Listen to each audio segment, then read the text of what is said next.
So, this weekend I saw two movies. First, let's talk about Hellboy.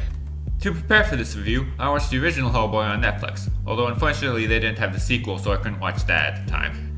Anyway, I hadn't seen it since I was in maybe junior high, and it actually turned out to be better than I remember. Ron Perlman's performance and Guillermo del Toro's direction and passion for the creatures made this an above-average comic book movie. I would have loved to see Del Toro complete this trilogy like he wanted, but no, instead we're getting this unnecessary reboot. Replacing Perlman in the title role is Stranger Things star David Harbour, and taking the reins is director Neil Marshall, who also did The Descent. And it's a more edgy, R-rated take on the character with enough blood and guts to make Deadpool look like Paw Patrol in comparison. To get an idea for what you're in for, the opening shot alone is of a dead body getting its eye pulled out by a crow, over voiceover narration that drops the F-bomb within the first few seconds for no good reason other than to further prepare for what's to come. And then in the same scene, Mia Jovovich gets literally cut into pieces. And then the title appears and the movie actually starts. And overall, the results are underwhelming, and this is coming from one of the few people who actually liked both trailers. David Harbour is a good fit for the role, even if he isn't as good as Perlman, but he's not the problem here. The rest of the movie is kind of, for lack of a better word, cheesy. The acting from most of the other people is not as convincing, and the vast majority of comic relief really misses the mark. It also feels too long and full of too many characters and backstories.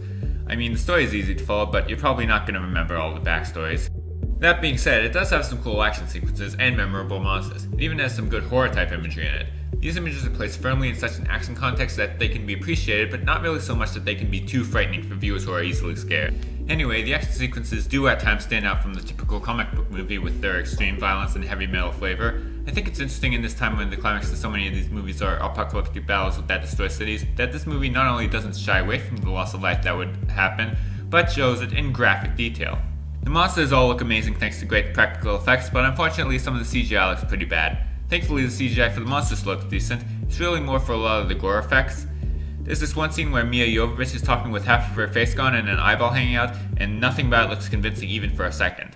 I now realize that this review is probably overstating the abuse the Jovovich character takes. In conclusion, this movie has all the ingredients for a worthy enough successor. A good actor playing Hellboy, good action, and good character design. But it is spoiled by bad acting, too much backstory, and cheesy execution. It's not terrible, but it's not good either.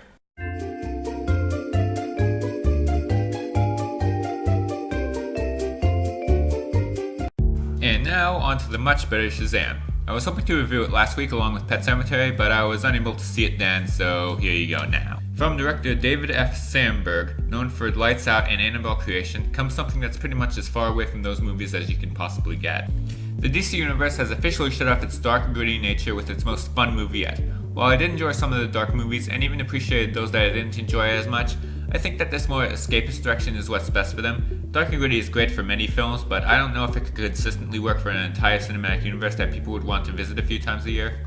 But what really sets this movie apart is its sense of childlike wonder. At its heart, it's about a kid who gets to live the fantasy of becoming a superhero. The makers have described it as big with superpowers, and that description fits pretty perfectly, even to the point where there's a tribute to the keyboard scene in the middle of a fight. But despite this, the villain's backstory is surprisingly dark. The opening scene of this movie is probably more messed up than anything in Zack Snyder's Superman movies. It helps make this already menacing villain more interesting. Also, the creatures that assist him have better design than anything in Hellboy, and even look like something that Del Toro might design. And the boardroom scene is a better, more threatening showcase for them than even the best scenes in Hellboy. But there's also a great sense of fun and self-referential humor. It also has plenty of heart and action. Zachary Levi is very convincing as a kid in an adult's body. I also like the direction that the story took with this character and how he starts off using his powers mostly for attention before finding his purpose and becoming an actual hero. It has an inspiring message about the power within us all. This is my favorite of all the films in the new DC universe. It is the funniest and also the most heartfelt, and I highly recommend it to fans of superhero movies.